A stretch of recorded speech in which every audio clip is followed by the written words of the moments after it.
Bonjour à tous, nous voici dans la seconde vidéo de la série et nous allons nous attaquer aujourd'hui au sujet principal, mais au lieu de regarder au personnage principal encore une fois, nous allons nous attarder sur les personnages secondaires afin de voir ce que les Écritures essaient de nous faire comprendre sur l'acte de la croix. Pour cela, nous devons nous mettre en place le contexte des événements. Jésus vient d'être arrêté après avoir partagé un dernier repas avec ses disciples, leur annonçant qu'il va mourir et ressusciter 3 jours plus tard. Il vient d'être condamné après avoir été jugé de manière incorrecte, il a été amené devant Pilate et Jésus gardera le silence en guise de défense. Pilate usera d'une loi spécifique entre le peuple hébreu et Rome pour tenter de le faire libérer, mais la population préférera un criminel nommé Barabbas. Nous reprenons les textes au moment où Jésus est mené à la mort, portant la croix sur laquelle il sera cloué, et cela après avoir été battu de coups de fouet, avoir été moqué et s'être vu enfoncer une couronne d'épines sur la tête. Marc, au chapitre 15, versets 24 à 27, nous dit « Ils le crucifièrent et se partagèrent ses vêtements, en tirant au sort pour savoir ce que chacun aurait. C'était la 3e heure quand ils le crucifièrent. L'inscription indiquant le sujet de sa condamnation portait ces mots, « Le roi des Juifs ». Ils crucifièrent avec lui 2 brigands, l'un à sa droite, l'autre à sa gauche. Ainsi fut accompli ce que dit l'Écriture. Il a été mis au nombre des malfaiteurs. Matthieu, au chapitre 27, pour les versets 39 à 44, nous dit « Les passants l'injuriaient, secouaient la tête en disant « Toi qui détruis le temple et qui le rebâtis en 3 jours, sauve-toi toi-même, si tu es fils de Dieu, descends de la croix. » Les principaux sacrificateurs, avec les scribes et les anciens, se moquaient aussi de lui et disaient « Il a sauvé les autres et ne peut se sauver lui-même. S'il est roi d'Israël, qu'il descende de la croix et nous croirons en lui. Il ne s'est confié en Dieu, que Dieu le délivre maintenant s'il l'aime. Car il a dit « Je suis fils de Dieu. » Les brigands crucifiés avec lui l'insultaient de la même manière. Faisons une courte pause ici. Les 2 évangiles cités parlent bien des mêmes événements d'une façon différente, mais le principal est là et ne varie pas dans les 2 témoignages. Nous avons Jésus qui est crucifié entre 2 brigands, il est moqué, insulté de toutes parts, même de ceux étant avec lui mis sur la croix. Ces événements nous montrent que même si Jésus était coupable de quelque chose, n'est pas logique dans cette situation. Pourquoi la population ne s'en prend pas aux brigands qui étaient eux aussi sur la croix? Pourquoi ce déversement de colère, à moins qu'une chose jusque-là ait été retenue cachée, et c'est ce que nous allons tenter de voir en analysant la présentation faite par Luc. Cette fois-ci, nous lirons verset par verset afin d'analyser en complétant avec l'Ancien Testament si besoin, car nous parlons souvent que sa mort, son sacrifice a été annoncé, et cela l'est dans ce que nous avons l'Ancien Testament, ou Tanar en hébreu, et le Nouveau Testament, donc Brit Hadasha, Nouvelle Alliance en hébreu, étant l'accomplissement partiel de ces prophéties qui sont encore en cours actuellement et jusque la fin des temps. Luc au chapitre 23, des versets 32 à 43, nous servira donc d'appui pour faire cette analyse. On conduisait en même temps 2 malfaiteurs qui devaient être mis à mort avec Jésus. Marc, au chapitre 15, verset 7, nous explique ce qu'étaient exactement ces 2 brigands, dans ma compréhension, et pour quelle raison ils étaient mis à mort par les Romains. Nous observons apparaître un début de réponse concernant la violence qui est faite à Jésus dans les insultes et les moqueries. Jésus était juste et n'a jamais fauté. Nous y reviendrons un peu plus tard. Si cela était connu alors, pourquoi un tel déversoir de haine à son encontre? Nous avons tous déjà expérimenté les moqueries qui ont lieu lorsqu'une personne meilleure que nous chute devant nous. Comment nous en profitons pour la rabaisser, l'humilier?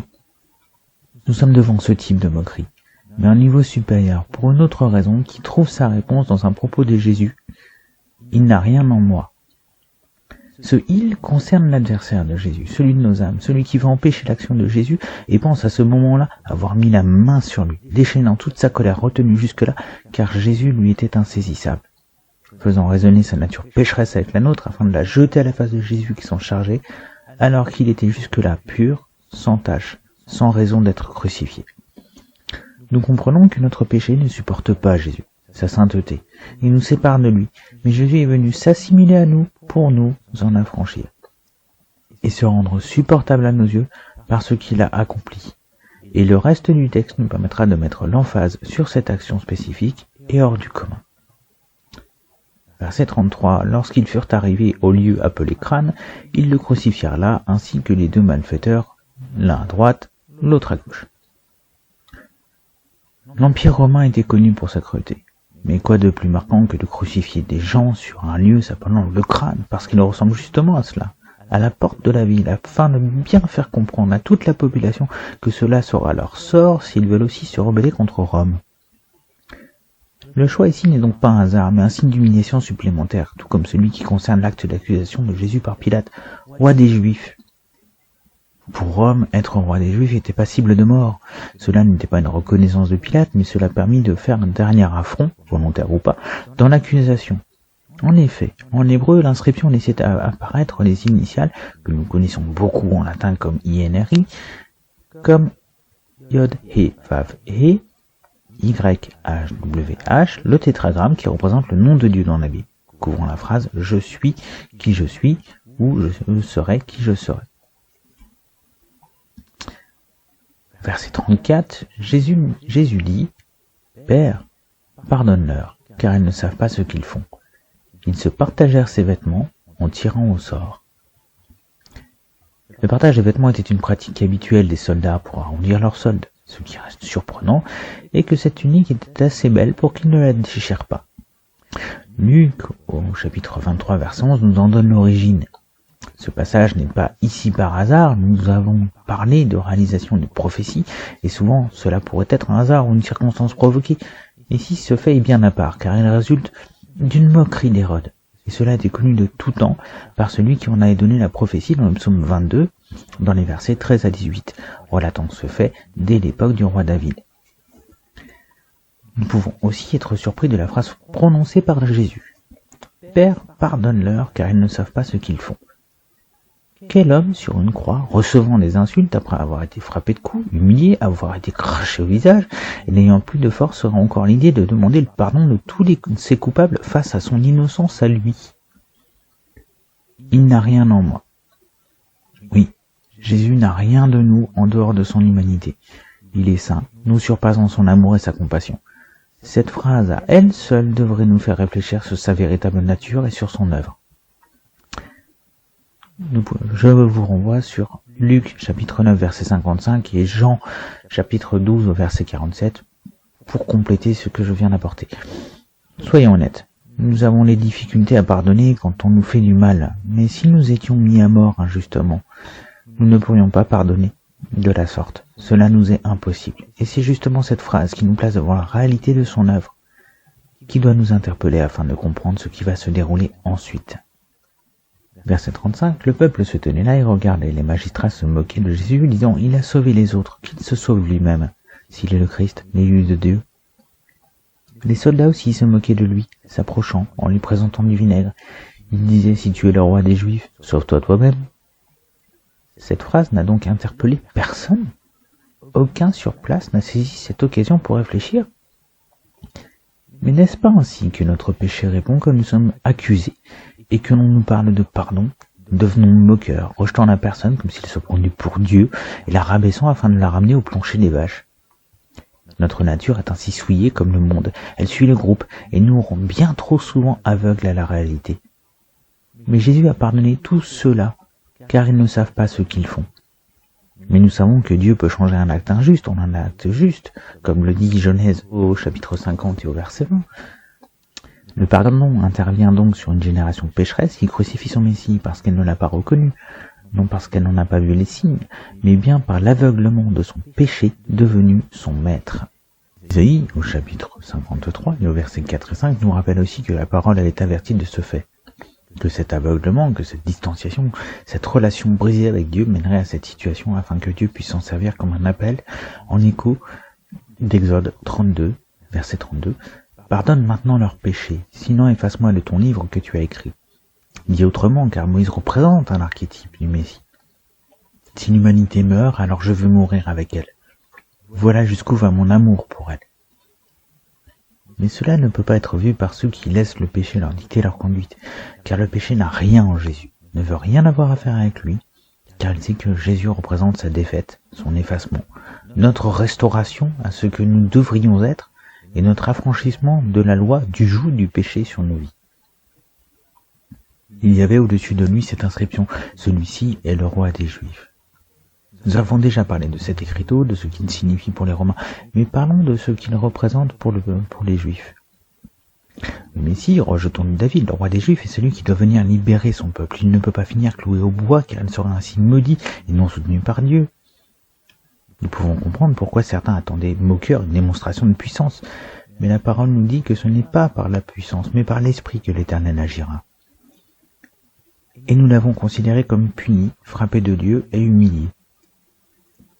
La véritable victoire était spirituelle. Dans le monde caché de nos yeux, physique et fini, Jésus aurait pu descendre de la croix, être un nouveau roi despotique et vainqueur, mais cela est une mauvaise compréhension de qui est le Messie. Ésaïe, au chapitre 49, verset 6, nous donne une piste d'explication, car Dieu a le même désir pour tous les hommes, le monde. Cela implique donc qu'il ne peut être sauveur des uns et despote des autres. Le Messie sera un roi clément et juste. Et cela ne peut pas s'ouvrir sur une ère despotique en descendant de la croix, mais en s'élevant après avoir été abaissé jusqu'au séjour des morts.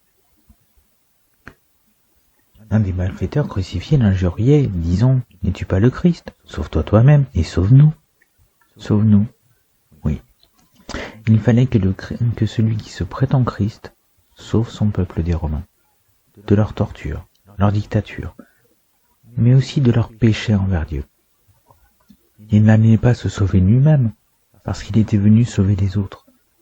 Et pour cela, il fallait donner sa vie et ressusciter. Il fallait montrer le chemin que Dieu avait tracé devant les hommes, afin de revenir vers lui, et cela passait par cet acte de scandale pour les Juifs et de folie pour les Grecs. Un acte qui nous remettait devant notre propre malédiction, devant notre propre condamnation et notre choix de vie devant Dieu. Devant les prix à payer pour nos offenses, devant nous pousser à nous repentir et choisir la vie plutôt que la mort en acceptant que le Messie est expié à notre place, injustement. Une grâce imméritée, non pas basée sur nos mérites, mais sur les siens, à lui seul. Le seul juste venu expier pour nous. Mais l'autre le reprenait et disait « Ne crains-tu pas Dieu, toi qui subis la même condamnation ?» Nous voyons que le second qui avait été moqueur, lui aussi semble touché, probablement par la phrase de Jésus que nous avons relevée un peu plus tôt, « Père, pardonne-leur, car ils ne savent pas ce qu'ils font. » Certainement ce brigand s'est rappelé ce que disait le roi David concernant ceux s'attaquant à un oint de Dieu. Nous pouvons le voir en 1 Samuel 24, verset 11, par exemple. La crainte de l'Éternel est le début de la sagesse, et cette sagesse nous permet de rester à notre place, reconnaître que nous devons veiller, car chacun de nos actes implique une répercussion, que cela soit de suite, tardivement, ou pour certains, éternellement.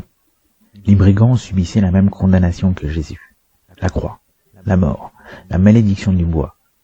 Nous pouvons comprendre en cette image que Jésus nous montre ce qui doit nous arriver pour nos fautes, bien trop nombreuses face au bien que nous tentons de faire, qu'il désire nous en épargner en venant le subir à notre place. Ne crains-tu pas Dieu? Cette question devrait nous laisser devant cette réalité. Nous ferons tous face au jugement, personnellement, devant Dieu.